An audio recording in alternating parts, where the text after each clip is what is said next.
Hey everyone, welcome to another edition of PowerCore Productions and Podcastings. I'm your host, Javon Harrington, back to you with another video.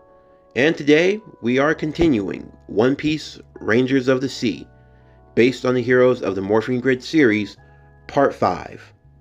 But first, as always, if you are a fan of the channel and everything else that we have to offer, then please don't forget to like, comment, subscribe, share, and hit that bell for post notifications so you can stay up to date on everything that is PowerCore Productions and Podcasting that has to come out now and in the future. Also, if you haven't, please check our earlier upload from this morning, that being What If Doc Ock from Spider-Man 2 became the Superior Spider-Man Part 2. And also, don't forget to check out our previous installments in the Rangers of the Sea series. Parts 1 through 4 are available now. As far as what else we are going to be doing this week, we are mainly continuing the One Piece Rangers of the Sea story, with the finale being on Friday. Now, in order to get through the final installments, there are going to be a few double upload days, such as tomorrow, as we will be doing Part 6 and Part 7 tomorrow respectively.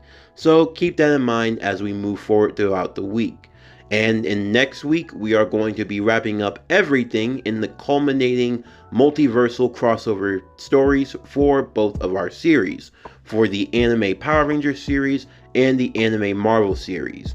So the finale, the culmination of all of the stories that we've had on this channel is going to be next week. That has finally come at last. After 1 year in the making, the end is now in sight for all of us. So I just want to say again, thank you for supporting PowerCore Productions and Podcastings. As always, I cannot do it without you. You make the channel grow, you make the core grow. But anyway, without further ado, let's get into today's video. So as always, sit back, relax, and enjoy the show.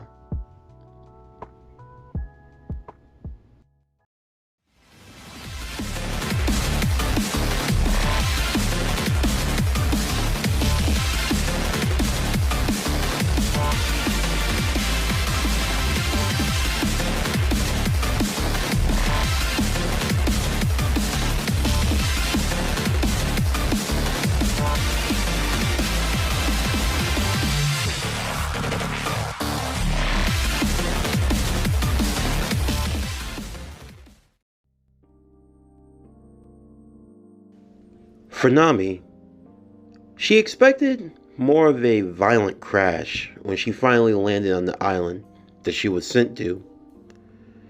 To say that she was having a bad day would be an understatement, to say the least. Less than 3 days ago, the Straw Hat Pirates had been decimated one by one in the Sabaody. Despite their best efforts, despite everything that they had gone through, they had just been picked apart, one by one. Although, in Nami's case, it really wasn't much of a fight. I mean, granted, she had some skills, but nothing worth bragging about. Not like she would have been able to do anything. After all, if the heavy hitters were being taken out one by one, then she knew she didn't stand a chance, and she accepted whatever fate was going to come her way. For almost 3 days, she was sent flying over the oceans. Now granted, she didn't have a devil fruit, so she wouldn't have to worry about drowning, and even though she was capable of swimming, she could only get but so far in a large ocean. She also had her log pose on her, so that was a help, to say the least. But even still, there was no telling if she'd even be able to find land. As she floated in the air for 3 days and 3 nights, she only hoped she would land somewhere gracefully, and to her surprise, she did. As she landed on the island that she was sent to, she looked around and observed her surroundings. She saw that she was surrounded by beautiful flowers, almost like she was in a garden of sorts, from the trees to the bushes and everything in between. It was like a paradise in a way. Among them all, the ones that were of most beauty, were the sakura cherry blossoms that seemed as though they were in full bloom. As she made her way, hoping that she would be able to find what she was looking for, She would see off in the distance a clearing in the middle of this garden-like oasis. Sitting there at a table was a young woman, dressed in a beautiful pink gown, sipping from a teacup, enjoying the view. As Nami approached, the woman seemed to have been waiting for someone, and almost as if it had been for Nami herself, the woman turned with anticipation, smiling as she offered for Nami to sit and enjoy a cup with her. Nami was a bit hesitant, but honestly, she could use some tea right now. She would accept the offer, and the two girls would sit with one another, both sipping from their tea cups as they enjoyed the scenery, the tranquility of it all, the birds chirping, the sound of the ocean, being shaded by the foliage above as the sun shined brightly around them. You can honestly say that this truly was paradise. For a brief moment, Nami had forgotten about her worries, about her problems, everything that led her to this moment. However, her peace and relaxation was short-lived, as even she knew that she could not stay here forever. She would thank the young woman for the tea, but she would explain that she was actually in a bit of a hurry, and that she couldn't afford to sit here right now. However, the young woman would simply smile and explain that she was all too aware of what Nami had come for. She was looking for the Sailor-morpher. Nami's facial expression turned from that of shock to that of worry. She had been so forthcoming with this woman that she had not even stopped to ask of her name. Almost as if she were reading her mind, the woman would reveal herself to Nami. Her name was Ahim de Famille. She explained that she were the guardian of the Sailor-morpher, and that it had been some time since anyone had gone to search for them. She was honestly beginning to think that no one would ever come. Although, whether someone did or didn't, it wouldn't have bothered her that much. She would have been able to simply enjoy her tea and enjoy the peaceful tranquilities of her home. Well, now there was no mistaking. Nami knew that this woman had what she was looking for. All the same, though, she didn't come off as a hostile, so maybe there was no reason to act so formal with her. In a way, this seemed as though it could work in her favor. Nami would ask where the Sailor-morpher was and how she could get to it. As the woman finished her cup, she would simply smile as she explained, getting it wasn't as easy as Nami might think, thinking that it was just some treasure that could be stolen or something that could be handed over. No, this was something that required a bit more. The young woman rose from her seat, pushing her chair in as she smiled. She walked elegantly, with style and class. She walked as if she owned the whole island itself. Every stride she took was nice and poised. She was graceful in every way. Nami got a sense of royal air being around her, like she were a noble of high class. With no choice, Nami would follow her, asking many questions about the Sailor-morpher, what it was, where it had come from, just what type of power could it possibly be. The young woman would simply laugh a little, giving vague explanations to what the Sailor-morpher was, about how it was an ancient power, one that's existed across many worlds and generations, a power that has a legacy that spans across even the stars itself, something far beyond even her own comprehension at times. Of course, though, the more that she spoke of this power, the more that Nami became a bit uneased by it all. Something so grandiose and powerful must have surely been sought after by much stronger and more capable beings than her. And yet all the same, she found herself here, Of course, it wasn't as though Nami had any other choice in the matter. For all she knew, this woman might be the only one here on this island. And even if she wasn't, this was honestly her best chance to get off. Right now, the crew was separated. Everyone had been sent off in their own direction. There was no telling who was going to be able to accomplish their goals. There was no telling who was even going to make it to Marineford in time. She hoped, though, that she could be among them. But all the same, a part of her wondered if going was the best option. I mean, it wasn't lost on anyone that despite Nami's many other capabilities as a navigator, and even holding her own with the climb attack that Usopp had made for her, with modifications from Frankie, of course, in the end of the day, she wasn't a combatant like everyone else. Even Robin was able to hold her own to an extent, and she had a devil fruit. In the end, Nami was just human, and the weak one to say the least. Even the sweet and innocent Chopper was more powerful than her in the end of the day. For the most part, Nami had always known that there would always be someone to her rescue. Whether it be Luffy, Zoro, Sanji, Usopp, Frankie, Brook, any one of them would come to her aid if she ever truly needed it. But now she was in a situation where she couldn't rely on the strength of others. No, this was now for her to rely on her own strength, because she really didn't have a choice. There was no other way for her to get off this island one way or another. They eventually made their way to a pond, and across from the pond, it seemed as though what flowed into it was none other than a waterfall. Ahim would explain to Nami that in order to gain the power that she sought, she would have to overcome her own darkness. Nami asked what she meant by this, but the young woman would simply say that Nami would have to face her truth.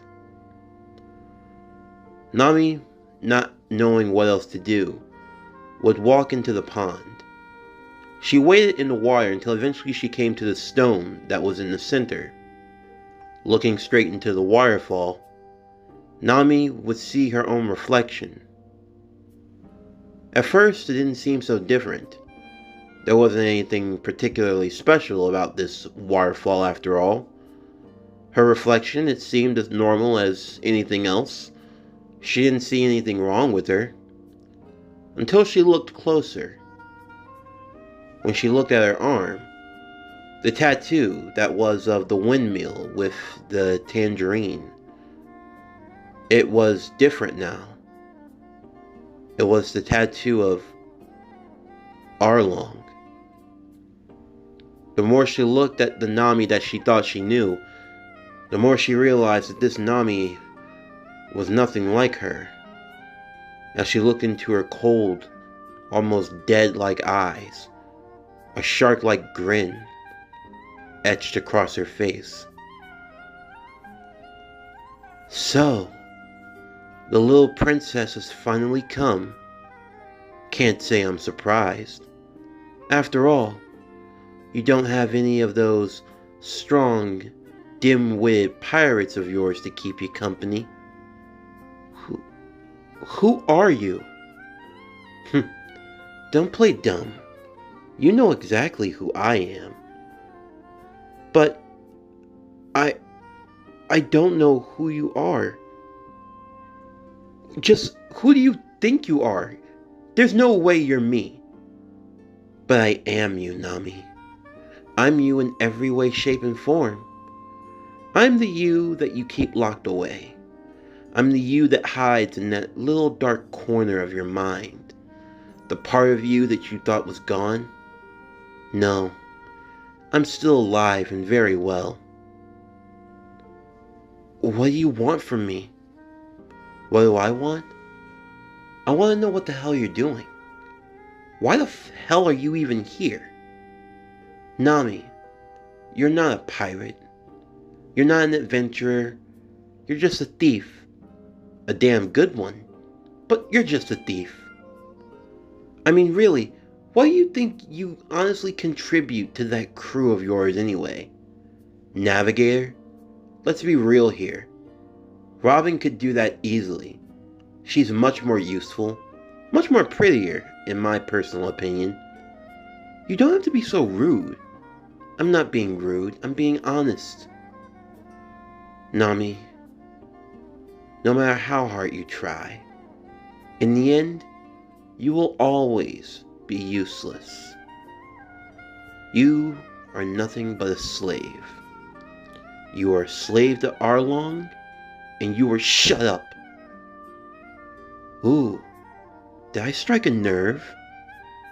Don't ever speak about him. What? You can't handle the truth? Is it too much for your wee little heart? You were a slave. That's what you were. That's all you ever were. And you think that just because you joined a pirate crew, that now you've suddenly gained freedom? No, you just serve under a different master. An idiot of a master. Luffy is nothing like Arlong. Oh, he isn't? You mean the brash idiot that would put his own crew's lives in danger time and time again? Sure, he might be able to save you once or twice, but as we've clearly seen, when it really comes down to it, he can't do anything for you. I mean, what did he do at Sabaody? He just sat there on his knees, crying and begging for it to stop, while you were all sent away one by one. Shut up! That's how you felt though, wasn't it? When you looked out there towards him, hoping that your precious little captain was gonna come and save you.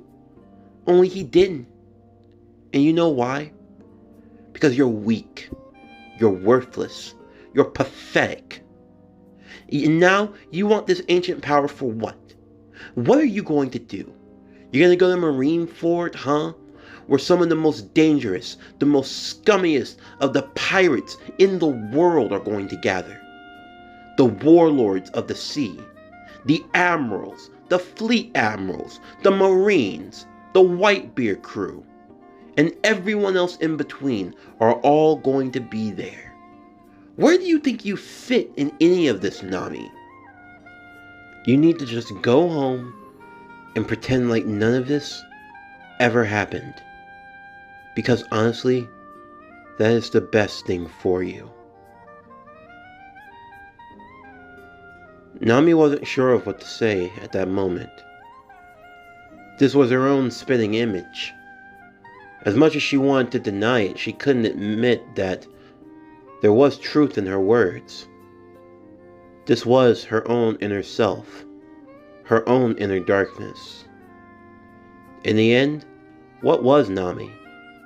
Was she really all that helpful, or was she just a burden to the crew? Sure, she was a navigator, a damn good one. But in the end, a navigator was a dime a dozen. Hell, as long as you had the log pose and someone who was competent at the helm, it could be done. And was she crazy? Wanting to go to Marineford? What was she going to do there? I mean, is that really how she thought she could feel for her life? Was she really just going to throw it all away in some battle?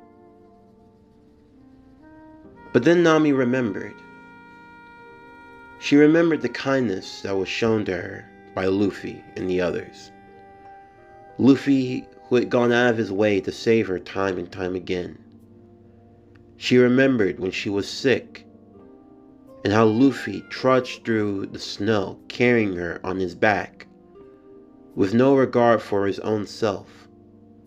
She remembered the battles at Alabasta, the battles at Thriller Bark, remembering all the times Luffy had put his life on the line for her and all of the crew. What happened at Sabaody, yes, it was tragic, but it wasn't for a lack of trying. After everything they had been through, they just ran into a wall that they just didn't have the power to climb yet. But now she had a chance to gain the power needed to make a difference, the chance to be more than what she thought she was. Now wasn't the time to run. At least, it wasn't the time to run away. Now was the time to run forward. Nami looked back at her reflection, now with a new sense of determination within herself.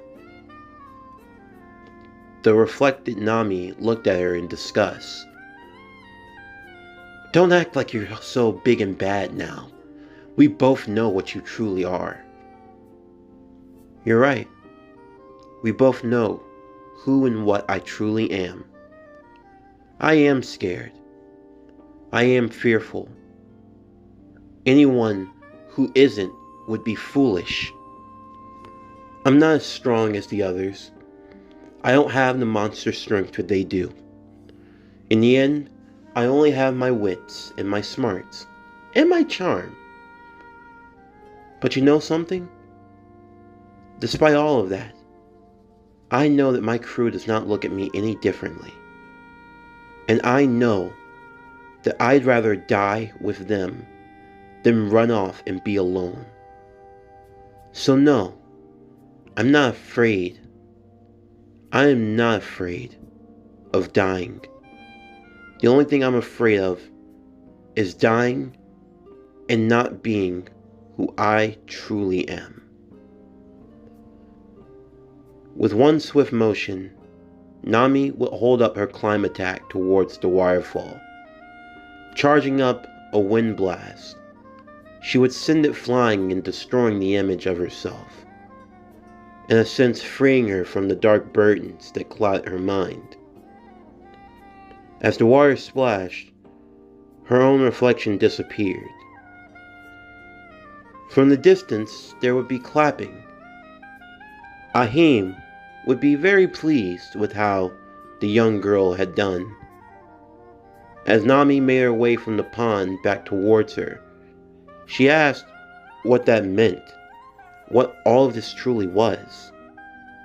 Ahim explained that the waterfall she was before was known as the Waterfall of Truth. It was something that had existed in mankind's history for a long time. A place where one sees their own inner self. A place where one must overcome their own inner darkness. The reason why many never got the power was often because they found themselves being drowned by their own darkness and their own guilt. As a result, more often than not, they gave up before they even had the strength to try. The idea of overcoming your darkness was overcoming the limitations that your mind placed upon you. If you could be so easily dissuaded by your own self-doubt, then this power was not something that was meant for you. It was only those who had the mental fortitude to move on in spite of their fears and in spite of their loss that allowed them to excel. And Nami showed that she was capable of doing that. Ahim would hold out her hand. In it was a flower, a beautiful pink rose. She handed it to Nami, the rose beginning to transform in nature before it turned into the Sailor Morpher, and a rose petal had turned into the pink key. It was what Nami had been looking for, the power that she needed. While Nami was grateful to finally have what she had come for, there was still the matter of getting off of this island. She asked if there was a boat, but sadly, there was none. Though honestly, what Nami had was better than any kind of boat. After being told how to use it, Nami would take the morpher and the key. Nami would combine the two, the interlock opening as she transformed into the pink Pirate Ranger. Nami felt completely energized, as though she could do anything. And that was quickly put to the test, as a tree that was towering over them suddenly started to fall. Nami wasn't sure of what to do in that moment. The tree was coming down faster than she could even think to run. She only held up her hands, hoping that this power would protect her. And to her surprise, it did.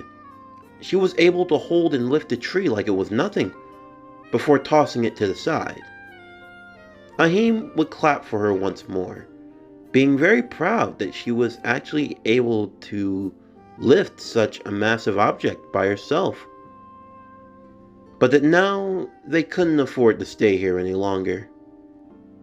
Nami asked again how she was going to be able to get off the island, but Ahim simply explained that all she had to do was focus. The power would guide her. The power would protect her. Hearing this, Nami took a deep breath and focused. Focusing and asking if there was anything that she could do, if there was any kind of power within her that could help her get off of this island. Instantly, her belt buckle would open, revealing yet another key. The key was that of a figure. It was pink with a white triangle, a diamond-like shape, and other patterns that appeared. It morphed into a key, and using it along with her Sailor Morpher, she would morph into a new ranger, the Mighty Morphin Pink Ranger, with the power of the pterodactyl. Nami felt reinvigorated, and to her surprise, the moment she morphed, she knew exactly what the power was and how to use it, almost like it had been downloaded into her mind. Knowing what she needed to do, she turned back to Ahim, wanting to thank her, but she was gone, almost like she was never there in the first place. Her table was gone, the tea, everything. It was like she was never here. Under her helmet, Nami simply smiled, as she stretched both of her arms out wide. The winds bellowed underneath, as she went soaring high above. Thankfully, even in her morph form, her log pose was still on her wrist, and it pointed her strangely in the direction that she needed to go.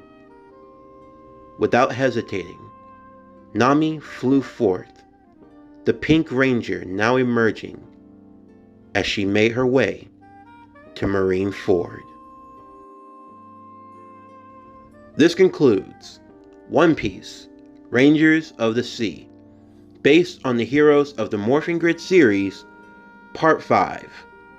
But as always, if you're a fan of today's video and everything else that we have to offer, then please don't forget to like, comment, subscribe, share, and hit that bell for post notifications so you can stay up to date on everything that is PowerCore Productions and Podcastings that has to come out now and in the future. Stay tuned for tomorrow's slate of videos, as we are going to be having a double upload day when we continue One Piece Rangers of the Sea Part 6 and Part 7. But anyway, that's going to do it for the end of today's video. I'm Javon Harrington with PowerCore Productions and Podcastings, signing off, and I'll see you next time.